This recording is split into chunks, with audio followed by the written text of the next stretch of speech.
जय हिंद। हम लोग आज स्टार्ट कर रहे हैं 1857 की क्रांति। एक इम्पोर्टेंट विद्रोह हुआ था। वीर सावरकर, जो आप जानते हैं, भारत के एक क्रांतिकारी, उन्होंने इस विद्रोह को भारत का पहला स्वतंत्रता संग्राम बोला था। लेकिन हम लोग ये जानेंगे कि ये जो विषय है इतिहास का, मॉडर्न हिस्ट्री या फिर आधुनिक इतिहास, ये आधुनिक इतिहास शुरुआत कहाँ से होती है। तो शुरुआत हम लोग देखेंगे तो हमको पता चलेगा कि एक ज्ञान का एज आता है, युग आता है, ज्ञान का युग, जिसको पुनर्जागरण बोलते हैं। और ये स्टार्ट होता है यूरोप में।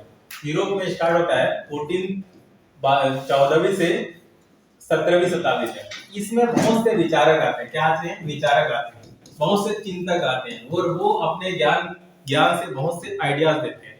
और वो जो नए नए आइडिया लेके आते हैं, उस नए नए आइडिया को या फिर नए नए वैल्यूज को हम लोग आधुनिक विचार बोलते हैं। जैसे उससे पहले क्या रहता है, 12वीं से 17वीं सदी के आसपास, कि जो हमारा जो समाज है वो 3-4 चीजों विचार में सिमटा हुआ रहता है। हमारे समाज में धर्म का बहुत ज्यादा उपयोग रहता है। दूसरा, जो हमारा जो राजनीतिक व्यवस्था है उसमें राजा का बहुत ज्यादा पावर रहता है। और हमारा सामाजिक व्यवस्था, उसमें धर्म का ज्यादा वर्चस्व रहता है। और हमारा जो आर्थिक व्यवस्था रहता है, जहाँ पे जो पूंजी का व्यवस्था, वो साम्यवादी टाइप का रहता है, या फिर यहाँ पे सामंतवाद रहता है। लेकिन जब आधुनिक विचारधारा आते हैं तो ये पूरे व्यवस्था को बदल के एक नए विचार लेके आते हैं। जैसे कि राजतंत्र की जगह पे लोकतंत्र आता है। उसके बाद आर्थिक व्यवस्था में पूंजीवाद आते हैं, और हमारे धर्म में धर्मनिरपेक्षवाद आते हैं। ये सब प्रोसेस चलते रहता है, और वहां से हम लोग का आधुनिक विश्व इतिहास स्टार्ट होता है। और आधुनिक भारत की कड़ी भी वहीं से जुड़ी होती है। और ये जो इतिहास, जो भारत में आधुनिक इतिहास का जो नींव जो रखते हैं, जाने या अनजाने, गलती से ही ब्रिटिश के आने के बाद यहाँ पे ये नई व्यवस्था आती है, नए विचारधारा आती है, और उससे पूरा हमारे सामाजिक, आर्थिक, राजनीतिक जो पूरा चेंज हो जाते हैं। और इसमें यूरोप को तो एक फायदा होता है। यूरोप को क्या फायदा होता है? यूरोप को जो सबसे ज्यादा फायदा होता है वो है ये आर्थिक व्यवस्था में समाज सामंतवाद को खत्म करके यहाँ पे जो पूंजीवाद आता है, और उस पूंजीवाद के कारण दुनिया को जो घाटा होता है, बोल सकते हो, या फिर हमारे जैसे देश को घाटा होता है, वो किस टाइप का घाटा होता है? उसके कारण हम गुलाम बन जाते हैं, हम एक निवेश बन जाते हैं। तो हम लोग क्या उपनिवेश बन जाते हैं? किसका? ब्रिटेन का। ये एक हमारे लिए बहुत ही हमारे देश के लिए ये एक बहुत ही नकारात्मक प्रभाव डालता है।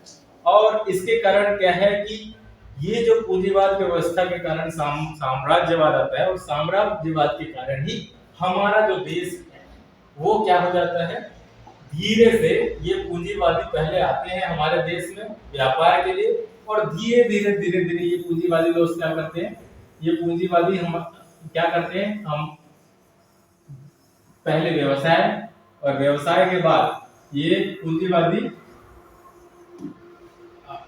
अब राजनीतिक सत्ता को हासिल करते हैं। तो अगर उसमें देखा जाए तो हम अगर देखें तो सबसे पहले 1600 के आसपास एक ईस्ट इंडिया कंपनी बनती है, जो कि एक व्यापारिक संगठन रहता है। वो इंडिया में आता है और अपना फैक्ट्री सूरत में लगाता है, और बहुत सारे जगह पे लगाते हैं। और धीरे से क्या करते हैं, ये बंगाल की एरिया है, इस बंगाल के एरिया को पहले कब्जा करते हैं। जो जो आप समझेंगे 1757 को जो एक युद्ध होता है, जिसको बैटल ऑफ प्लासी या फिर प्लासी का युद्ध कहा जाता है, प्लासी का युद्ध होता है। और वो सबसे पहले यहाँ पे अपना राजनीतिक व्यवस्था स्टार्ट करते हैं। उसके बाद धीरे से वो यहाँ पे मैसूर हैदराबाद को कब्जा करते हैं। उसके बाद राजपूतों के साथ लड़ाई करते हैं। उसके बाद मराठा के साथ, फिर मैसूर के साथ, फिर सिखों के साथ, और मुगलों के साथ। और धीरे धीरे मुगल जब खत्म होते हैं तो धीरे धीरे अंग्रेज अपना शक्ति बढ़ाते जाते हैं, बढ़ाते जाते हैं, और बढ़ाते जाते हैं, और एक तरह से पूरा सा डोमिनेट कर देते हैं। और एक तरह से पूरा देश का जो आर्थिक, राजनीतिक और सामाजिक व्यवस्था पे पूरा कंट्रोल कर लेते हैं, और इसको हम लोग क्या बोलते हैं, उपनिवेश बोलते हैं।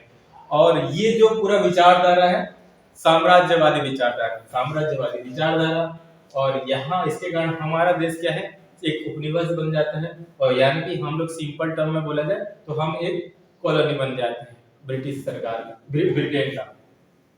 तो इस टाइप से हम गुलाम रहते हैं।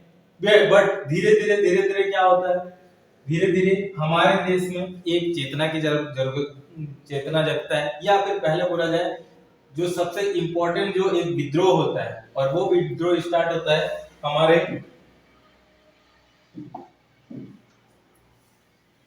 हमारे एक, जिसको बाद में जो छोटा छोटा विद्रोह जो बढ़ते जाता है और पूरे नॉर्थ इंडिया में या फिर उत्तर भारत में फैल जाता है, उस विद्रोह को हम लोग क्या बोलते हैं, 1857 के विद्रोह। और ये जो 1857 के जो विद्रोह है, ये हमारे जो भारत है उसको आजाद करने के लिए सबसे इम्पोर्टेंट इवेंट होता है, सबसे इम्पोर्टेंट इंस्पिरेशन होता है, जिसके कारण पूरे जो देश के अलग अलग प्रांत में अलग अलग टाइप के जो राजा थे, महाराजा थे, वो एक साथ आते हैं और एक तरह से अपना विरोध प्रदर्शन करते हैं अंग्रेज के खिलाफ, या फिर जो अंग्रेज शासन है उसके खिलाफ। और इसी तरह से हमारा जो भारतीय जो स्वतंत्रता का सिलसिला स्टार्ट करते हैं।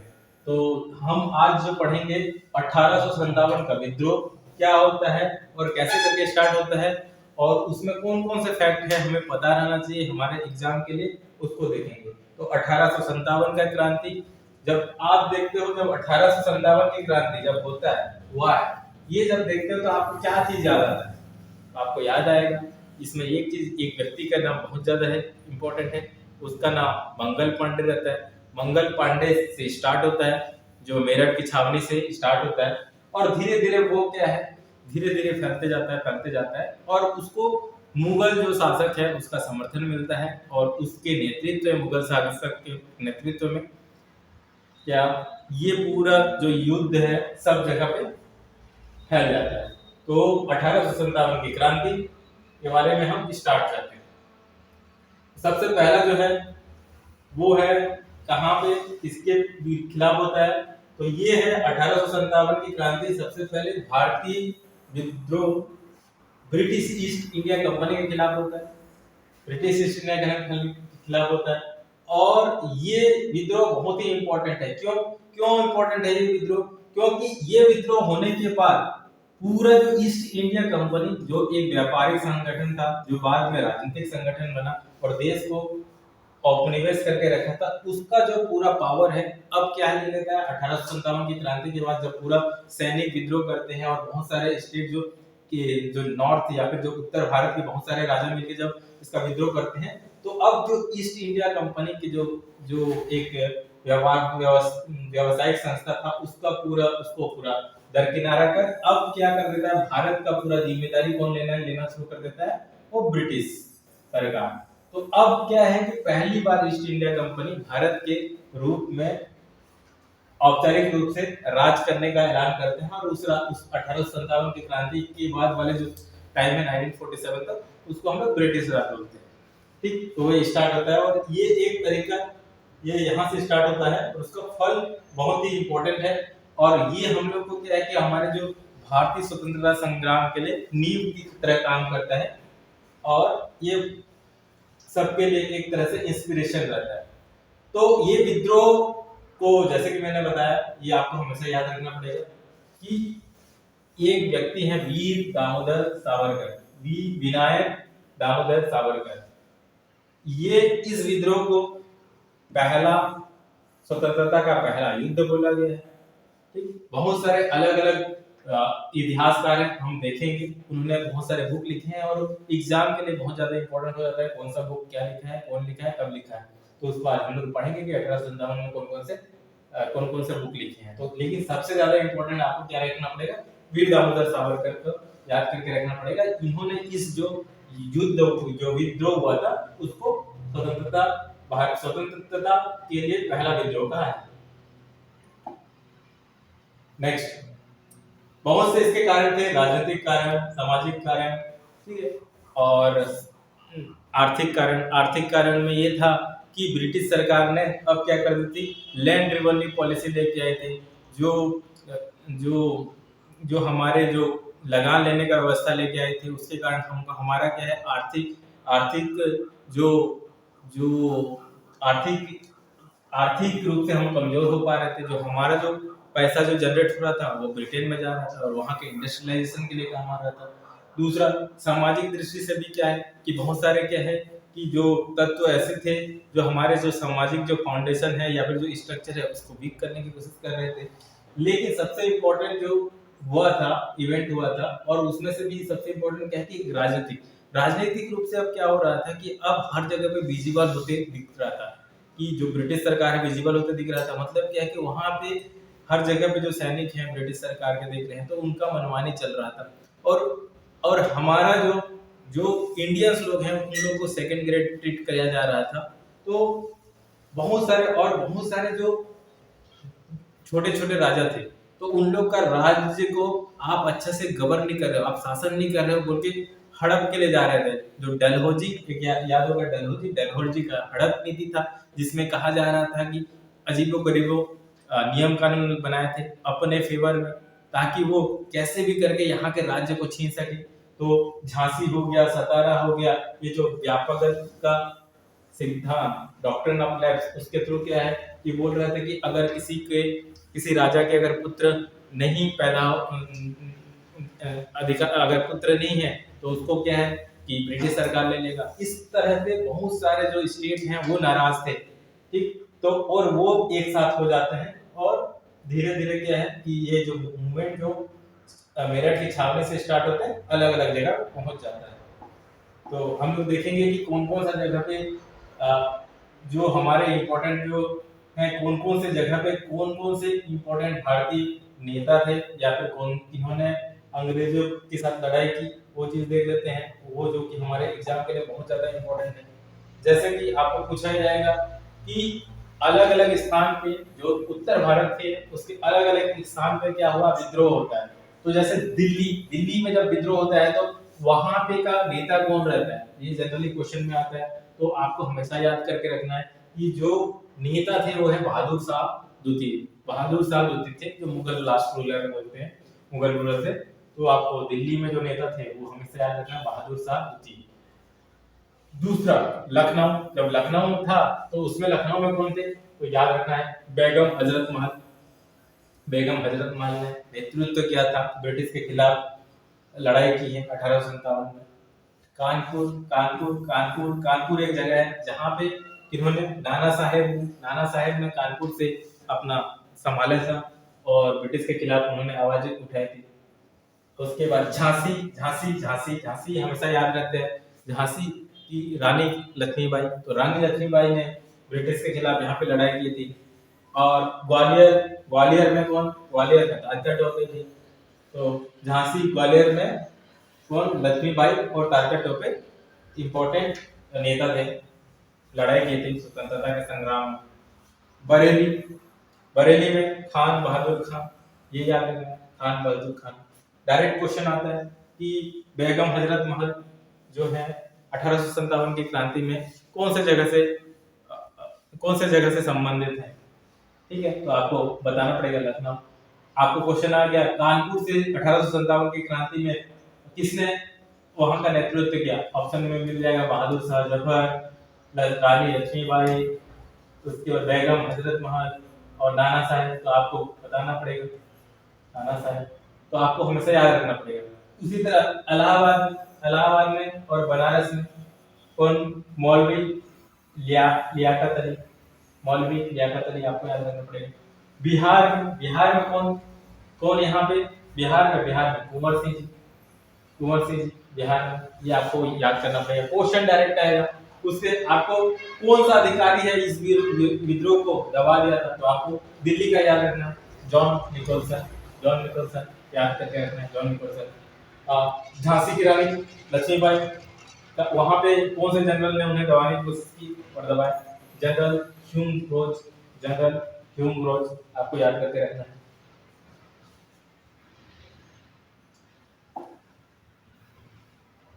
नेक्स्ट 1857 की क्रांति जब हुई थी, ये क्वेश्चन बहुत ज्यादा इंपॉर्टेंट है और आया हुआ है, बहुत सारे कॉम्पिटिटिव एग्जाम में भी आया है। जब 1857 की क्रांति जब चल रही थी तो उतना टाइम भारत का वायसरॉय कौन था?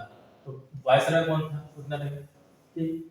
जब हम ईस्ट इंडिया कंपनी की बात करेंगे तो सबसे पहले ईस्ट इंडिया कंपनी को नेतृत्व जो करता था उसको क्या बोलते हैं? गवर्नर बोलते थे।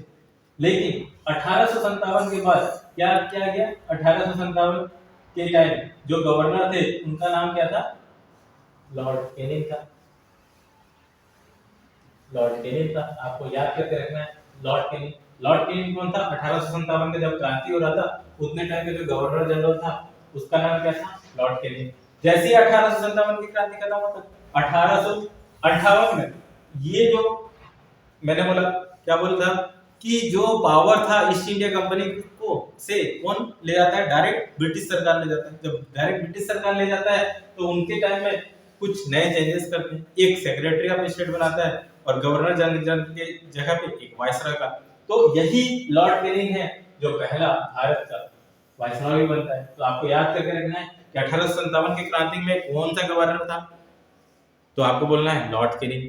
अगर उसके बाद बोला जाए कि पहला वायसरॉय कौन बनता है तो आपको याद रखना है 1858 में, एक साल के बाद जब ब्रिटिश सरकार पूरा अपना रिस्पांसिबिलिटी ले लेता है भारत का, तो पहला वायसरॉय बनाते हैं, उसका नाम भी लॉर्ड कैनिंग रहता है। थोड़ा सा जानते हैं, इसलिए 1857 में जब लॉर्ड कैनिंग था और क्या क्या चीज होता है तो उसमें आपको देखा जाएगा जो आज आप देखते हैं कहाँ देखते हैं? हमारे जो मंत्रिमंडल है या फिर हमारे शासन में देखते हैं, उसमें आपको एक व्यवस्था मिलेगी। अलग अलग आपको क्या मिलेंगे? मंत्रालय मिलेंगे, अलग अलग मिलेंगे, अलग अलग विभाग मिलेंगे। तो वो जो पहली बार जो पोर्टफोलियो व्यवस्था है इन्हीं के शासनकाल के टाइम में, लॉर्ड कैनिंग के शासनकाल के टाइम में भारतीय परिषद अधिनियम 1861 में लागू हुआ था।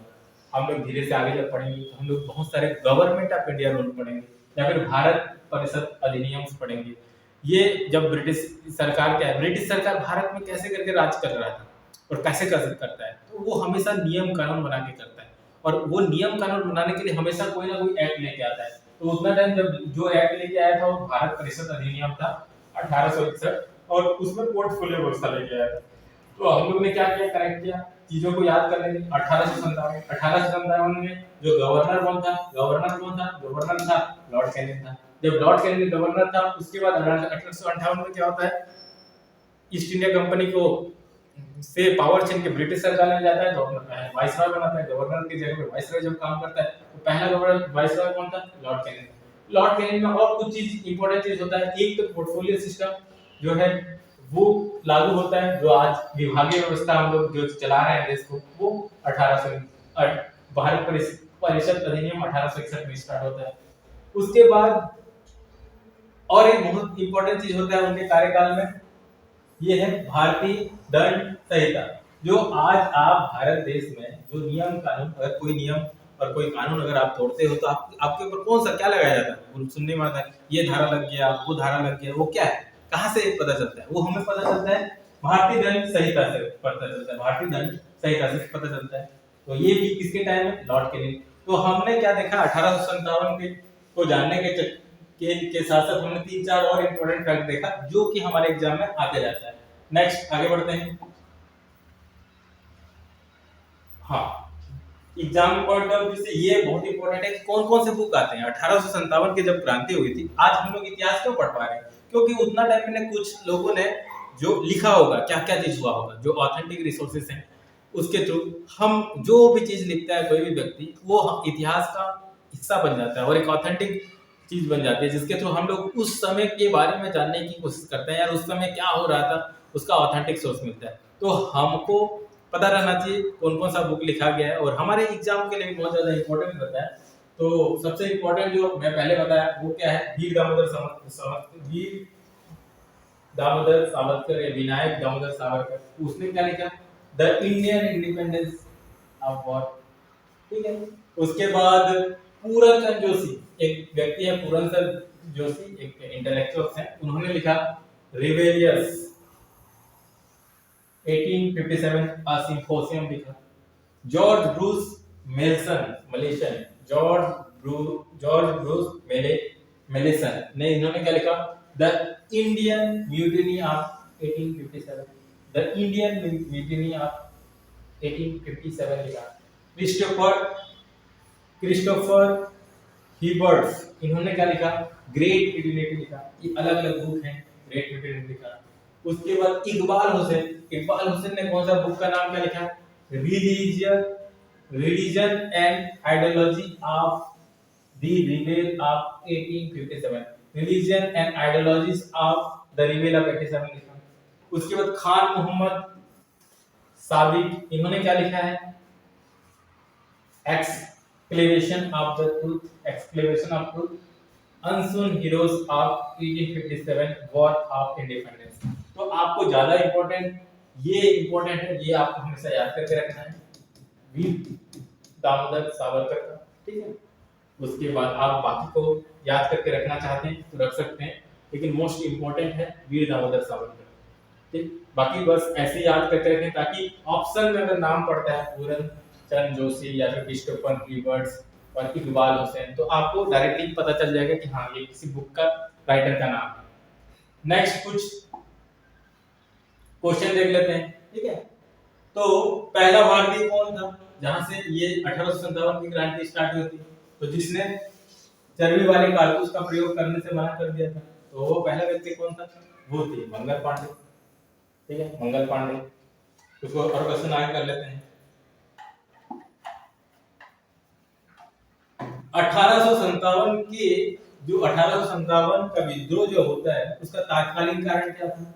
चर्बी वाले कारतूस का आरोप, डलहौजी का जब्ती का सिद्धांत, ब्रिटिश सैनिकों और भारतीय सैनिकों के बीच में भारी अंतर, भारतीयों को ईसाई धर्म में परिवर्तन करने का प्रयास। देखो 1857 की क्रांति का चारों ही इंपॉर्टेंट कारण है, ठीक है। चर्बी वाले कारतूस, डलहौजी की हड़प नीति, दोनों के भारतीय और सैनिकों और ब्रिटिश सैनिकों में वेतन में भारी अंतर, भारतीयों का ईसाई में धर्म परिवर्तन। लेकिन तत्कालीन कारण क्या था? जहां जिस पॉइंट वो स्पार्किंग पॉइंट क्या था? वो चिंगारी कहां लगा था? तो उसका कारण था चर्बी वाले कारतूस का आरंभ करना, जिसको मंगल पांडे मना कर देते हैं। तो ये इंपॉर्टेंट हो जाता है। नेक्स्ट आगे वाला क्वेश्चन पढ़ते हैं। मंगल पांडे जो थे कौन से इन्फेंट्री वाले थे? तो आपका 34 नेटिव इन्फेंट्री से थे ये। नेक्स्ट आगे बढ़ते हैं। 1857 ये क्वेश्चन बार बार आया हुआ है। 1857 के विद्रोह के समय 1857 के विद्रोह के समय भारत का गवर्नर जनरल कौन था? गवर्नर जनरल कौन था? अभी हमने पढ़ा कौन था? लॉर्ड कैनिंग था। और उसके साथ हमने क्या पढ़ा था? ये पहले क्या वाइसराय बनते हैं, भारत के पहले वाइसराय बनते हैं, क्योंकि 1858 में क्या ईस्ट इंडिया कंपनी से पावर छीन के ब्रिटिश सरकार ले जाती है। और इसके टाइम में भारतीय दंड संहिता भी आता है, जो क्रिमिनल सिस्टम में जस्टिस देने के लिए जो व्यवस्था में क्या है। उसके बाद और इसके टाइम इनके टाइम में क्या आता है? तो ये पोर्टफोलियो सिस्टम आता है, पोर्टफोलियो विभागीय व्यवस्था जो एडमिनिस्ट्रेशन को डिवाइड करते हैं, ठीक है। ये चीज आपको याद रहना चाहिए। नेक्स्ट, रानी लक्ष्मीबाई का मूल नाम क्या था? आपको पता होगा, अभी एक मूवी भी बना है इसके ऊपर। तो क्या है? मणिकर्णिका। नेक्स्ट आगे, 1857 के विद्रोह की शक्ति 1857 के विद्रोह की शक्ति का सबसे महत्वपूर्ण तत्व क्या था? नाना साहब का नेतृत्व, हाँ इनका भी था। झांसी की रानी का नेतृत्व था, बहादुर शाह का सहयोग ये भी था। लेकिन सबसे इंपॉर्टेंट फैक्टर था हिंदू मुस्लिम एकता। मींस क्या है? हिंदू मुस्लिम नहीं जान रहे हैं, ठीक है। सब के सब 1857 में अलग अलग जगह से अलग अलग नेता बन गए। नाना साहब, बहादुर शाह, जफर, ठीक है ना, मुगल राजा अलग, हमारे राजा रानी। तो ये नेक्स्ट, भारत के 1857 की क्रांति में क्या मध्यम शिक्षित मध्यम वर्ग ने साथ दिया? नहीं। 1857 की क्रांति में मध्यम जो शिक्षित वर्ग ने अपने आप को दूर रखा। नेक्स्ट आगे बढ़ते हैं। 1857 की क्रांति के बाद ब्रिटेन का प्रधानमंत्री कौन था? ये क्वेश्चन कौन था? लॉर्ड पाउंस्टन ये थे। नेक्स्ट आगे बढ़ते हैं।